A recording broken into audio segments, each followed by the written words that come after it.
அடுத்தது பார்த்தீங்க அப்படின்னா நபி ஸல்லல்லாஹு அலைஹி வஸல்லம் அடுத்தடுத்து ஒரு 8 படைப்பிரிவு அனுப்புகிறாங்க.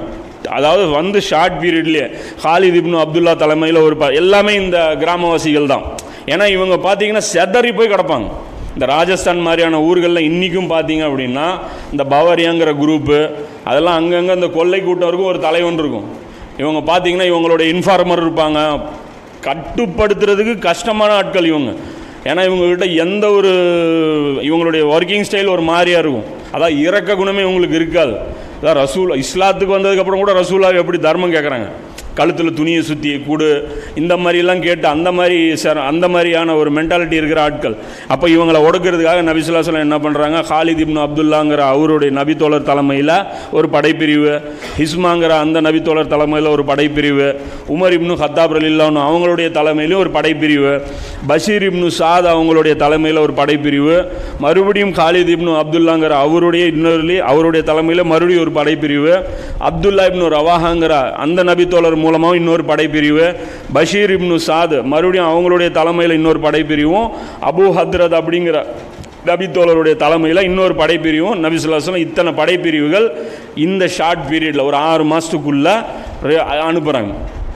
இதில் ரசூல்லா போல இது ஒரு முக்கியமான இந்த ஸ்டெப்பு, இந்த நடவடிக்கை நபி ஸல்லல்லாஹு அலைஹி வஸல்லம் எடுக்கிறாங்க. அடுத்தது பார்த்தீங்க அப்படின்னா ஒரு வருஷம் கடந்துருது.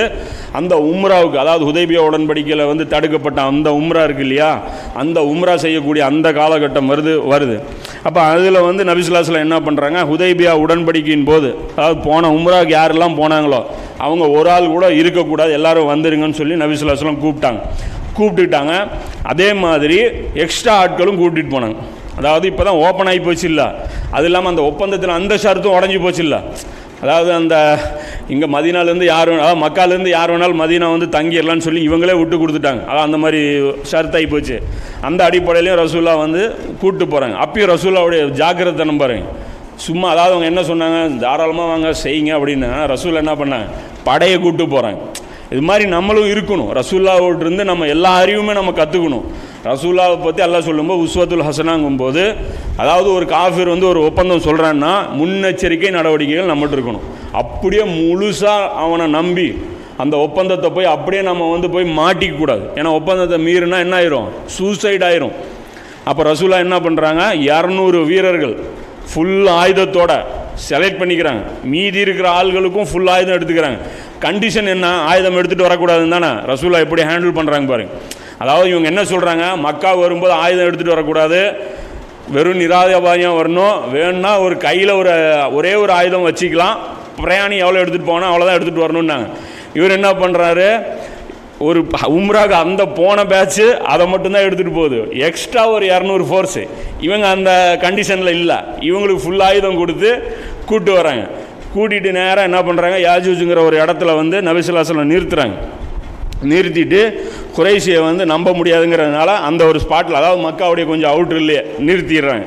நிறுத்திட்டு இவங்களுடைய ஆயுதங்கள் எல்லாமே, அதாவது இந்த 1400 பேருக்கும் ஆயுதம் இருக்குது, அந்த ஆயுதங்கள் எல்லாத்தையும் ஒரு இடத்துல வச்சு இந்த 200 பேர் ஆர்முடோடு இருக்காங்க, இவங்களையும் நிறுத்தி வச்சு அங்கேயே செக்யூரிட்டி நின்றுக்குவாங்க, ஊருக்குள்ளே வராதிங்க, இப்போ ஒரு வாள் மட்டும் கொடுங்க. அதாவது இதெல்லாம் பார்த்தா அவங்க சண்டை போட மாட்டாங்க,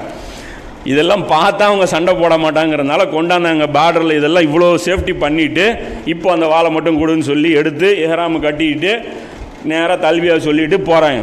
அந்த இடத்துல குறைஷிகளுடைய கண்டிஷன் என்னென்னா 3 நாட்கள் அந்த ஊரவே அவங்க காலி பண்ணிட்டு போயிடணும். அந்த ஊர் பிரச்சனைக்கே அவங்க வரக்கூடாது அப்படிங்கிறதுனால அந்த ஊரவே காலி பண்ணிவிட்டு என்ன பண்ணுறாங்க, ஒரு மலை குன்று இருக்குது, கோய்க்கு ஆன் அப்படின்னு சொல்லிட்டு அந்த மலை குன்றில் நின்றுக்கிட்டு அங்கேருந்து வேடிக்கை பார்க்குறது. இவங்களாம் என்ன பண்ண போகிறாங்க, ஏன்னா இப்போ ஹஜ் உம்ராலாம் மாறிடுச்சு, ஸ்டைல் மாறிடுச்சு. இவங்க பண்ணது எல்லாமே தப்பு இல்லை, இவங்க உல்டாவாக சடங்குகள் பண்ணி வச்சுருந்தாங்க. இப்போ என்ன மாதிரி மெத்தடில் பண்ண போகிறாங்க அப்படின்னு சொல்லி பார்த்துட்டு என்ன பண்ணுறாங்க, ஒரு கமெண்ட்டும் பண்ணுறாங்க. என்ன பண்ணுறாங்கன்னா, பாவம் மதீனா கிளைமேட் இவங்களுக்கு சேரல, காய்ச்சல் ரொம்ப அவங்களுக்கு இருக்குது, அதனால் கொஞ்சம் கிளைமேட் சேஞ்சுக்காக வந்திருக்காங்க அப்படின்னு சொல்லி கமெண்ட் அடிக்கிறாங்க. இதை கேட்டு ரசூல்லா என்ன பண்ணுறாங்க, அதாவது தவாஃப் செய்யும்போது ஓடுங்க அப்படிங்கிறாங்க. உடம்பு ஃபிட்டாக தான் இருக்கிறோம், இவங்களுக்கு காட்டு அப்படின்னு சொல்லி குதிச்சு ஓடுங்க அப்படின்னு சொல்லி 3 சுற்றுகள் வந்து நபி ஸல்லல்லாஹு அலைஹி வஸல்லம் குதிச்சு ஓட சொல்லி சொல்கிறாங்க.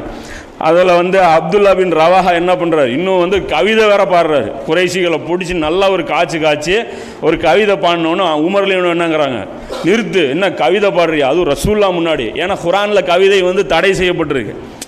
இன்னும் சொல்லப்போனால் அது தடை இல்லை. அதுக்கு என்ன மீனிங்கிற ரசூலா இப்படி வச்சு தான் தெரியும். நம்ம என்னங்கிறோம், கவிதையே கூடாது, கவிஞர்களை மூடர்கள் தான் பின்பற்றுவார்கள் அப்படி இப்படின்றோம். அந்த இடத்துல ரசூலா என்ன சொல்கிறாங்க, உமர்லியனும் அதை வச்சு தான் தடுக்கிறாங்க. அப்போ ரசூலா சொல்கிறாங்க, விடு உமரே விடு, அவரை விட்டு விடுங்கள். அம்பை விட குறைசிகளுக்கு இது அதிகமான ரோஷத்தை கொடுக்கும். அம்பு குத்துறத விட கவிதை உங்களுக்கு நல்லா குத்துட்டுங்கிற. அப்போ ரசூலாவுடைய மென்டாலிட்டி என்னவா இருக்கு, வரட்டும் கை வைக்கட்டும் இங்கேயே பிரச்சனையை முடிக்கலான்னு தான் இருக்காங்க. அதாவது ரசூல்லாவுடைய ஒரு முகம்தான் வந்த சண்டையை கூட வேணான்ட்டு போகிறது. இந்த இடத்துல எப்படி போகிறாங்க, அவன் காய்ச்சல்னோடனே இவர் குதிச்சு காட்டுறாங்க. அவங்க கவிதை பண்ண இவங்களுக்கு கோபம் வரும்னா கோபம் வரட்டும், என்ன பிரச்சனை வாங்கடா அப்படின்னு சொல்லி அந்த ஒரு மைண்டில் ரசூல்லா போகிறாங்க. அப்புறம் என்ன பண்ணுறாங்க, இதை விட அது கோபத்தை ஏற்படுத்தும்னு சொல்கிறாங்க. இந்த ஹதீஸ்லாம் பார்த்தீங்கன்னா புகாரியில் 4251 4259 வரைக்கும் தொடர்ச்சியாக விட்டு அந்த செய்திகள் கிடைக்குது. இந்த கவிதை பாடின விஷயம் பார்த்தீங்கன்னா திருமதியில் இந்த ஹதீஸ் வருது. இந்த வெளியே காவலுக்கு நின்னாங்க இல்லையா, இப்போ இவங்களும் உம்ரா செய்யணும்ல. அப்போ ரசூலா என்ன பண்ணுறாங்க, உம்ரா முடித்த மக்களை 200 பேரை அனுப்புகிறாங்க. உம்ராங்கிறது ஒரு நாளில் முடிஞ்சிடும். அந்த 200 பேரை அனுப்பி நீங்கள் போய் இப்போ அவங்க பொசிஷனில் நின்றுக்கிட்டு இப்போ ஃப்ரெஷ்ஷால் வாங்க அப்படின்னு சொல்லி நபி ஸல்லல்லாஹு அலைஹி வஸல்லம் மாற்றி விட்றாங்க. ஏன்னா அவங்களுக்கு நன்மை போயிருங்கிற அந்த கான்செப்ட்லேயும் என்ன பண்ணுறாங்க, இந்த இடத்துல வந்துடுறாங்க.